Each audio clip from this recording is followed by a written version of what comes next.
Yes, people, what is going on? Hope you're all good. It is the 1st of February, so happy new month, happy birthday month to me. It is a very exciting month for me. We are going to be doing daily videos on this channel. I say daily, we'll try our best. We might miss the odd day, depending on what goes on. We're going to try and do some daily videos on this channel.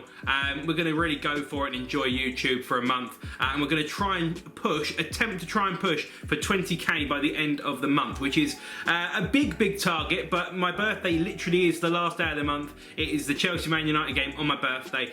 So if you could do that, if we could even get to like 18 by my birthday, that would be absolutely sick. It's a big target, but it's one that I think is potentially achievable, depending on how obviously results go. There's a lot of big games coming up this month. But the first video of the month, we're going to be doing a player ratings for the Chelsea versus Burnley game. I've wasted enough of your time already, so let's just get straight on into it. Make sure you subscribe if you're new around here. And we're going to start with Eduard Mendy, who I've gone for a 6.5 in my trusty little notes book. He didn't really have anything to do, so you can't really fault him. The only thing I could maybe question about was a little bit of like the footwork that he managed to make his way out of very late in the second half. But you know, maybe other than that, he had nothing else to do. That's literally if I'm just like nitpicking really. So I'll go for a 6.5, pretty much middle of the road. Didn't have any real chances against him. But yeah, it's just one of those days, isn't it? They do happen as a goalkeeper, and that's. If we can get all season and Eduard Mendy has nothing to do, I'd be well chuffed. So yeah, not Eduard Mendy's fault, but I'm going to give him a cheeky little 6.5. As per the Quetta, now I don't want to give him a 7, I'm going to go for an 8. Of course, he was our match winner, I suppose. Obviously, he scored the first goal. Captain fantastic. I've got a lot of love for Dave. I had an epiphany the other week where I realised I actually haven't got an Azpilicueta shirt, and in about 10 years' time I look back and go, oh, Dave, what a player he was. So, yeah, this is just a Dave appreciation video, you know. I love Dave. He does very well in this game. Of course, he gets his goal. He absolutely busts a gut to get forward, right the way from his edge of his own box, then right the way through, basically into the 6-yard box of the opposition, and then not taps it home, but puts his foot through it, goes high in it, and it's actually a decent finish from someone who's not probably likely to be in that position often. But no, I thought it was a very good performance from him. Of course, he got his goal. We didn't concede. It's a clean sheet for him. But I also thought it was very good with passing. And in the first half, he got in some really nice areas to cross the ball in. And of course, the game changed a little bit when Tammy Abraham came off at half-time, which we'll touch on a little bit. But yeah, he had a couple of different roles today. Obviously, he did play on the right-hand side of the back three. But there was times where he was playing really as a right back, really stretched out. And there was also times where he was just told to sit back and keep the ball and move it around, and he did brilliantly well at that. So I'm going to give Dave, Captain Fantastic, a cheeky little 8. And we're then going to move on to Tiago Silva, who is, I think, quite unlucky not to get an 8. He gets a 7.5 from me. I thought it was very good. I thought he was very composed. His passing was superb. He really wanted to kind of start and build from the back. There's various different ways where teams can press against you, whether it be that they, want to come really high, or want to sit really deep. I just feel like Thiago Silva is able to deal with both of those when it comes to playing out of the press. And I'm not necessarily a massive lover of playing out from the back, because the press in the Premier League in the last 2-3 seasons has got a lot better than it has been in previous years. You used to be able to do it for fun, play out from the back, and now it's a very different game. But I always look at Thiago Silva and think that there is that possibility that he is going to play a Hollywood pass, and I think a lot of other people do. More often than not, he just breaks down lines and plays some simple passes, set up some normally set up other people to play, through the lines and break down certain players and such. But I just like the way that he is so composed on the ball, and also as well the one where he just like flicked it on basically without looking. It was very like, it was almost David Luiz like, I suppose. I can't believe I'm saying that, but when David Luiz just used to go like that randomly and head it back to the goalkeeper, wherever it be. He was just so calm and composed. That's just really nice. It's really nice to see. Obviously, for the age that he is, he's got a vast amount of experience. His legs aren't necessarily going to be able to do it, but when you've got that composure and just ease and everything, I really like him a lot. Thiago Silva, for me, 7.5. Now, Rudiger, we're going to give a 6. I liked him. He was the worst of the back three, but that's not to say that he was bad. It just happens to be that the other two were very good. Dave got a goal. Maybe on any other day it would be a little bit less. Thiago Silva had an amazing day passing. But Rudiger kind of started a bit of tempo, and obviously for the second goal, he was one that drove up the pitch, and Alonzo actually slowed him down before going on to score the winner, the match clencher, I suppose you could say, at the end. But again, the back three wasn't really tested today as well as it probably could have been. I'm going to give Rudiger a 6, not necessarily because he did a lot wrong, but more just because it was just a bit more straightforward, I suppose. I like Rudy. I've got a lot of positives for him, and obviously I know there's been a lot of stuff going around on Twitter and in the papers and all sorts of stuff recently about him, which I'm not a fan of at all. But either way, look, I think he's a good player, and I'm very happy with many performances I see from him. He's not the perfect player at all, but it's just another one of his standard performances. To be honest with you, I maybe would have liked to have seen Zuma in there, because I think he's come on leaps and bounds, whatever it's bloody called. I think he's come on a lot, especially in the last year or so, and definitely when he's been playing with Tiago Silva. But now look, based on today's game, Rudiger did do a good job, so I'm going to give him a 6. Now we're going to come on to the two wing backs. We're going to do Callum Hudson-Odoi first, and for me, he is an 8.5. He is my man of the match. I think the system suits him a lot. And it's a bit of a weird one, because when you play obviously a three at the back with wing backs, there's very much an educated side of the roles that you have to be able to deal with. And I don't necessarily think that Hudson-Odoi has had to deal with that yet. But there was times where Burnley did come forward and you saw Callum Hudson-Odoi absolutely busting a gut to get back. And even, you know, his tackling is not the best in the world. Even to get in the way, put a foot in every now and again. I like that. I respect it a lot. So he can do it when called upon today. He can do it at the big moments in these kind of matches. Is he going to be able to do it against the likes of a Tottenham in midweek? I don't know. But for this game, which is what we are judging on, he did very well. The system is tougher, of course, because you have to do a little bit of defensive work, but there were so many positives, and there was a lot of things. Of course, Dave being at the back made everything so composed as well with Tiago Silva. You did see Callum have this freedom to just go, and he used his width, he used his pace, he drove at people, he took people on, and that's what I wanted to see from him for a long time. Now, there is still moments where he doesn't do it, and I'm kind of like, go on, use the momentum, go for it. And he will do eventually, but again, new system, new position for him. 2 games he's played there, and both times I think he's been superb. I don't know if he got man of the match officially, but he'd have been my man of the match for sure. Yeah, 8.5, I just thought he was superb. Any other notes I put down? No, barely put a foot wrong is all I put. So yeah, Callum Hudson-Odoi, 8.5. We'll go on to Alonzo, of course, that is our other goal scorer. It's a great finish from him. I'm going to give him a 7. I still think, although he got his goal, gives them a little bit of a boost up. I still do think at times he was slow. That's slightly to do with, obviously, a lack of match minutes, and he hasn't played a game since the end of September. But there was a lot of kind of critics coming into the game before we'd even seen anything about him. And he still is slow. I'm not going to lie, he still is slow, and he's still got to work on certain parts of his game. But we kind of knew what we were getting, and that was the forward threat. He offered a lot more than Ben Chilwell has recently, and I'm not going to say that he's better than Ben Chilwell or whatever, but for a left wing back, he just has that role almost like on lock. It's just like it's what he naturally does. Again, the defensive side of the ball wasn't exactly challenged, to be honest, but again, you just got to play with what's in front of you. You just got to play what's against you. And I thought Marcus Alonso did an absolutely brilliant job in certain areas. Still a bit slow. Still slowed certain things down and was a little bit frustrating. But again, he gets his goal for a first game in a long time playing at the left wing back role. Yeah, I'll give him credit where it's due. I'm going to give him a 7. Now I'm going to do these two together. It's Georginio and Kovacic. I've given Kovacic a 7 and I'm giving Georginio a 6. For me, I think that the forward passing was a lot better today than it has been previously. And part of that comes from obviously playing against Burnley. Wolves were very defensively set. They knew exactly what they wanted to do, which is just absolutely park the bus. And Burnley, you could see they kind of wanted to play, but they didn't have the same quality as someone like Wolves did. So they're kind of in like a rock and a hard place kind of situation. There was a lot of time for them to play, which made the forward passes a lot easier, but there was also a lot of space for them both to be able to play.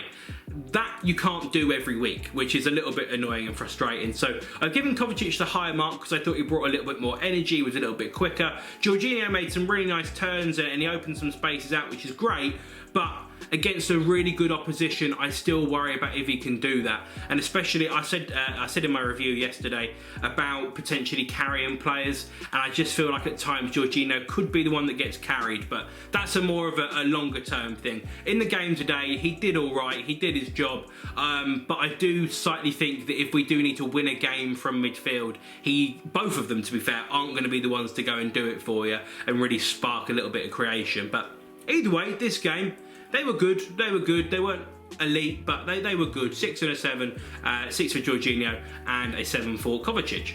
Now we're going to come on to the front three, and we're going to start with the one who got subbed off at half-time. Maybe it's a weird place to start, but Tammy Abraham. I thought he had no impact in the game. I wasn't really fussed for him, I must be honest.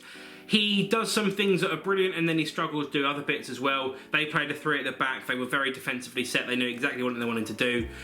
They were a bit more like top... It sounds disrespected to Burnley, but I'm trying not to be. They are very much like championship level kind of setup, but they've got Premier League quality players, if that makes sense. So you were kind of hoping that Tammy was going to maybe have a little bit more luck against them, but the quality just showed for Tarkowski and Ben Mee, who are actually a very good pairing themselves. There was a reason why Lampard wanted Tarkowski. Tarkowski? I never know how to say it. But there's a reason why they would have wanted him. I think that Tammy Abraham struggled for me today, and when he came off, I hate to be the savage one, Chelsea played a lot better. But again, I'll come on to that in a minute. But yeah, Tammy wasn't his day today, so I'm going to give him a 4. Now let's come on to Mason Mount. I thought he was superb today, but there was one big thing that was missing. There was one ginormous thing that was missing. He was very positive, he was very forward thinking, he was a lot narrower, so he didn't necessarily have to do all the wide work. He wanted to go forward a lot more, because of course he had the defensive stability back going the other way. So I was really looking forward to seeing how he played, and he grabbed the opportunity massively, but there was one thing that was missing, and we all know what's coming. It was the chances. He had 2 or 3 that he lashed over the bar, and he snatched at opportunities today. In the final third, he wasn't brilliant, but that's from the final ball, you know, the final killer pass, and that kind of stuff is going to come. Even Hudson-Odoi was good, but there was kind of the little bit of chemistry was lacking between certain individuals. So I wasn't really too fussed about that, but the snatching of the chances is a really big one, because if Mason Mount can get that out of his game and those kind of chances hit the target, or even get tipped round the post for a corner or whatever, that's how we can kind of create something out of nothing. We've been able to score a lot of goals from set pieces this year. I still think I don't know if we're top anymore, but we definitely are in the top few for goals scored from set pieces. Zuma's, I think, scored pretty much 4 from set pieces himself. So those kind of moments, if you hit the target, get it tipped around the post, or they come back as rebounds or whatever, something out of nothing moments can happen from someone like Mason Mount. He got in really nice pockets of space. He linked up brilliantly well with Pulisic, who we'll come on to in a moment. But yeah, I thought he was superb. Just needs to get the last bit sorted with the snatching of the chances and a little bit more chemistry. But when it all hits and when it all clicks, Jesus, what a front three we're going to have. Whoever it be is in it, whatever it looks like, we are going to be able to go forward with a lot of presence, a lot of pace, a lot of power, and a lot of precision as well. Just not there today. So for me, Mason Mount gets a 7. And the last one of the front three is Timo Werner, who I've given a 6. He got himself into some really nice pockets of space. Again, same thing as Mason Mount. He occupied some really nice spaces, and he got himself in some nice positions, but he still hasn't scored. He had a few shots on target. He hit the target, but I want to see him be a bit more clinical. I feel like a broken record, kind of saying the same things. He is getting annoyed, which is really good to see, because that means that he cares, and it means that he gives a shit. And that's really what we want to see from a Chelsea number 9. Now, of course, he played number 9 in the second half. We'll come on to Pulisic in a moment. But he played on the left-hand side today, kind of as almost a left forward rather than a left winger, shall we say. A little bit more kind of narrower. And I thought he did really, really well. The same thing when he played against Luton.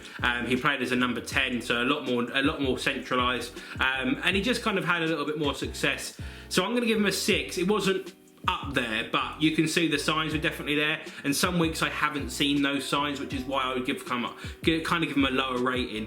But for this week, I did see them, which is a positive. I do think that when he gets going, Jesus Christ, good luck to many other people. So I'm going to give him a 6. Not brilliant, not terrible. Found some nice pockets of space. Yeah, let's go with that, 6. Now we're going to come on to the subs, and of course Christian Pulisic comes on at half-time for Tammy Abraham. It's a complete different change. We haven't got the focus striker. We are 1-0 up, of course, as well. And Pulisic does amazing. And to be honest with you, what ranking did I give him? I gave him a 7, but I put here, he was superb. He had great link-up play with Mason Mount, and Timo Werner as well. But I put here, would be man of the match if played the whole game, because he was brilliant. He was superb. He would have been my man of the match if he would have played the full 90 minutes. Obviously not his fault. I mean, he made the most of the opportunity when he came on. Against Tottenham, for me, I think he must play. I do think it is that straightforward. I think we should pretty much go with, well, not how we ended, but not a million miles away from that. So, yeah, I just think it was a really good professional performance from him. We looked a lot more fluid when he came on. There was another presence to have to deal with.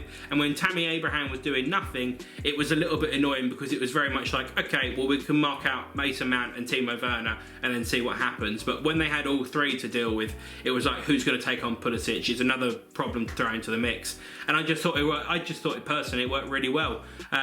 Yeah, he played as a wing-back role against Wolves briefly when he came on, and did all right and did his bit and whatever. But there was times he came into the middle and he almost looked like a striker himself. Timo Werner went out to the left. There was different times where those three interchanged, and we were talking for a long time about the interchangeable front three. These were a lot narrower, so it was a lot easier to do. But yeah, it just causes confusion. If you cause confusion, it makes opportunities for mistakes to happen a lot more clear. We fired the ball across, I think it was Ben Mee got a deflection, and it went on goal, and then Pope, a brilliant save to be fair from Pope, to clear it, not off the line but not a million miles away. And that kind of thing, if you cause a little bit of chaos, which I think Pulisic, Werner and Mount did when all three of them were together, things start to go in your favour, and people don't like playing against that. Especially big physical units like Tarkowski and me and whatever. There'll be a few players who come up against big physical units. They don't like playing against small players. It's a bit of a weird one. You kind of almost want to play against a big centre-half, a big centre-forward if you are a big centre-half, because it's a bit more kind of acclimatised to your game. But it was complete disruption when those three were all working completely together as a trio, and yeah, I really liked it. But again, we've still got to put the ball in the back of the net, because the main thing I'll take away from this game is the fact that we were good, but if you don't score, you don't make a difference. That's the bottom line, do you know what I mean?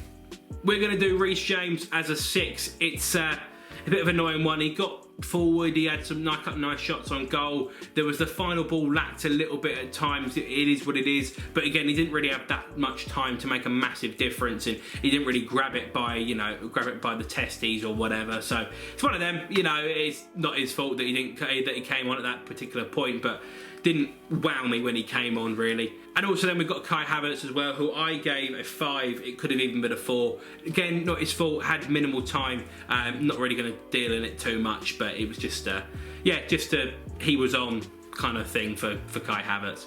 And then the last person that we're going to come to is Thomas Tuchel. Of course, a lot of people are interested to know my thoughts and opinions, of course, as I'm a massive Lampard fanboy, apparently.